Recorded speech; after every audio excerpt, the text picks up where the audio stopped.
Hello everyone, welcome back to my channel which is English decode. दोस्तों, आज फिर से एक मोरल शॉर्ट स्टोरी लेकर आई हूँ। इस कहानी के माध्यम से आज मैं आपको बहुत सारे इंग्लिश के वर्ड्स बताने वाली हूँ और इसके साथ साथ कुछ ऐसे स्ट्रक्चर्स भी हैं जिनके बारे में बिल्कुल डिटेल से बात करेंगे। तो चलिए बिना किसी देरी के शुरू करते हैं।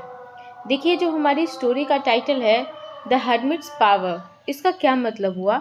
देखिए, पावर का मतलब होता है शक्ति और हर्मिट का मतलब होता है साधु। और हर्मिट एक नाउन है। मैंने आपको बताया है कि जब भी किसी नाउन में एपोस्ट्रॉफी एस लगा हो तो उसका मतलब होता है का, के, की। तो हर्मिट का मतलब हुआ साधु। तो इस पूरे वाक्य का क्या मतलब हुआ? साधु की शक्ति।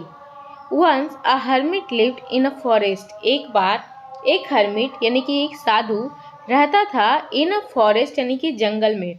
अब देखिए, ये जो पूरा वाक्य है ये वाक्य है पास्ट इंडेफिनिट टेंस का। कैसे? Subject plus V2 plus object, है ना। आगे चलते हैं। ही मेडिटेटेड फॉर मेनी ईयर्स। देखिए, मेडिटेट करना का मतलब होता है ध्यान लगाना या ध्यान केंद्रित करना। तो उसने क्या किया? ही मेडिटेटेड, ध्यान लगाया, फॉर मेनी ईयर्स, बहुत सालों तक। Gods were so happy with his devotion, भगवान उससे बहुत खुश थे। डिवोशन का क्या मतलब होता है? देखिए, डिवोशन का मतलब होता है भक्ति, और डिवोशन से ही बना है डिवोटी। जब कोई भक्त होता है तो उसे डिवोटी कहते हैं। टी में ION हटाकर डबल ई लग जाता है तो वो क्या होता है? डिवोटी। तो भगवान क्या थे? उसकी भक्ति से, उसकी डिवोशन से बहुत खुश थे। दैट कि they gave him various powers, कि उन्होंने दिया। गिव का क्या मतलब होता है? देना। हिम वेरियस पावर्स, बहुत सारी शक्तियाँ दी। To be used when needed, ज़रूरत पड़ने पर इस्तेमाल करने के लिए। यूज़ करने का क्या मतलब होता है? इस्तेमाल करना। और नीड यानी कि ज़रूरत। तो ज़रूरत पड़ने पे इस्तेमाल करने के लिए भगवान ने उसे वेरियस पावर्स दिए, बहुत सारी शक्तियाँ दी। इनिशियली का मतलब होता है शुरू में या शुरुआत में। तो initially the hermit was a humble person, शुरू में साधु एक हम्बल पर्सन था, यानी कि एक बहुत ही अच्छा आदमी था। But as he gained powers, लेकिन जैसे जैसे उसकी पावर्स बढ़ने लगी, उसकी शक्तियाँ बढ़ने लगी, he became very proud of himself, उसे अपने आप पर बहुत घमंड हो गया। तो उसे क्या हो गया? अपने आप पर बहुत घमंड हो गया। One day he had to go to a nearby city for some work. देखिए, हैड टू गो मतलब क्या हुआ? उसे जाना पड़ा। पास्ट में हैड क्योंकि लगा है, और जब हम बोलते हैं कि हमें जाना पड़ता है तो हम इस वाक्य को हैव से बनाएंगे। ही हैव टू गो, तो उसे जाना पड़ा पास्ट में, तो हैव की जगह यहाँ पे हैड का इस्तेमाल किया है। To go a nearby city, पास के शहर में, फॉर सम वर्क, कुछ काम के लिए। So the hermit left the forest, तो इसलिए साधु ने जंगल छोड़ा या फिर जंगल से रवाना हुआ। ही वॉकड अ व्हाइल, वह कुछ देर चला। And soon reached the bank of a river, और जल्द ही नदी के किनारे पर पहुंच गया। देखिए, रिवर का मतलब होता है नदी, और बैंक का क्या मतलब होता है? बैंक का मतलब होता है किनारा। सून का मतलब होता है जल्द ही। सून एक एडवर्ब है जिसका मतलब होता है जल्द ही, जैसे कमिंग सून, है ना। He looked around, look around का देखिए क्या मतलब होता है? लुक अराउंड का मतलब होता है चारों तरफ देखना। He looked around and saw a boat, उसने चारों तरफ देखा और एक नाव देखी। एंड अ बोटमैन, नाव चलाने वाला देखा। He was about to hire the boat to cross the river. अब देखिए, जब भी किसी वाक्य में आपको वॉज अबाउट टू लिखा मिले या फिर इज अबाउट टू लिखा मिले तो इसका क्या मतलब होता है?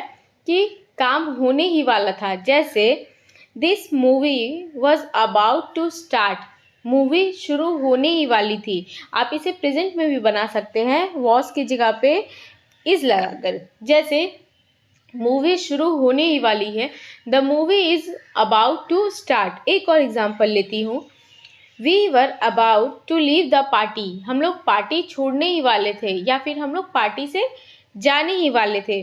तो जब भी अबाउट टू प्लस V1 रहे तो इसका मतलब होता है कोई भी काम होने ही वाला था या होने ही वाला है। तो he was about to hire, hire का मतलब क्या होता है, हायर करना, भाड़े पर लेना, है ना। तो वह हायर करने वाला था द बोट, बोट को यानी कि नाव को, टू क्रॉस द रिवर, नदी पार करने के लिए। When he saw a says meditating on the other bank, जब उसने एक सेज को देखा, देखिए सी का मतलब देखना होता है, और क्योंकि ये स्टोरी पास्ट में है इसलिए यहाँ पे सी के जगह सॉ का इस्तेमाल किया गया। सेज का मतलब साधु होता है, जैसे मैंने आपको बताया हर्मिट का मतलब साधु होता है, उसी तरह सेज का मतलब भी साधु होता है। तो हर्मिट और सेज दोनों ही सिनोनिम्स हैं। उसने क्या देखा, अ says was meditating on the other bank, यानी कि नदी के दूसरे किनारे पर, अदर बैंक दूसरे किनारे पर मेडिटेट कर रहा था, ध्यान लगा रहा था। The hermit tried to show off, देखिए हर्मिट क्या किया, ट्राई टू शो ऑफ मतलब शो ऑफ करने की कोशिश की, दिखावा करने की कोशिश की। शो ऑफ का क्या मतलब होता है, दिखावा करना। एंड यूज्ड, यूज किया, his power to walk across over the river surface, और उसने पावर को इस्तेमाल किया, यूज्ड हिज पावर इस्तेमाल किया पास्ट में, टू वॉक चलने के लिए, cross over the river surface नदी की सतह पर चलने के लिए इस्तेमाल किया। देन तब he went to the sage and said, और वह सेज के पास गया, साधु के पास गया, एंड सेड कहा, डिड यू सी, क्या तुमने देखा।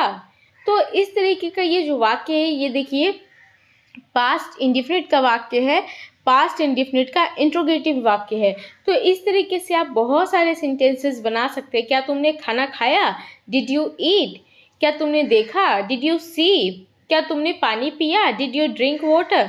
तो इस तरीके से आप बहुत सारे सेंटेंसेस बना सकते हैं। देखिए क्या बोला, डिड यू सी, क्या तुमने देखा, how I used my power to walk on the water, कैसे मैंने अपनी शक्तियों का इस्तेमाल किया पानी पर चलने के लिए।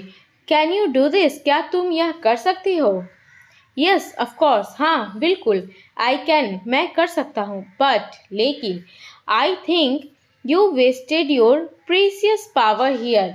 अब देखिए सेज ने क्या रिप्लाई किया, सेज ने कहा हाँ मैं कर सकता हूँ, yes of course I can, but I think, मैं सोचता हूँ, यू वेस्टेड, तुमने वेस्ट किया, तुमने बर्बाद किया, your power, your precious power, तुम्हारी बहुत ही प्रीसियस पावर को तुमने बर्बाद किया।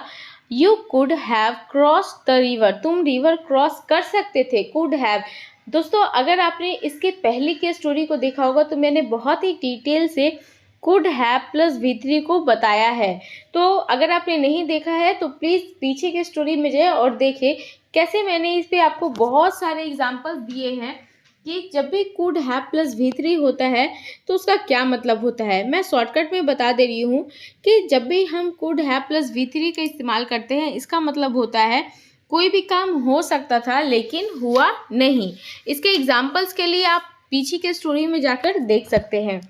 तो तुम पार कर सकते थे river, cross the river by simply paying ₹50 to the boatman. Boatman को 50 रुपये देकर तुम नदी पार कर सकते थे। Though the proud hermit felt insulted, though the proud hermit felt insulted। अब देखिए इससे क्या हुआ, जो घमंडी साधु था felt insulted, इंसल्ट महसूस किया, बट लेकिन he realized, उसे रियलाइज हुआ, उसे ये बात समझ में आई that pride always has negative results, घमंड का रिजल्ट हमेशा नेगेटिव होता है। तो दोस्तों ये थी हमारी आज की कहानी। यदि आपको इस कहानी से कुछ सीखने को मिला हो तो प्लीज़ इसे अपने दोस्तों के साथ शेयर कीजिएगा, मेरे चैनल को सब्सक्राइब कीजिएगा। आज के लिए बस इतना ही, मिलते हैं नेक्स्ट वीडियो में।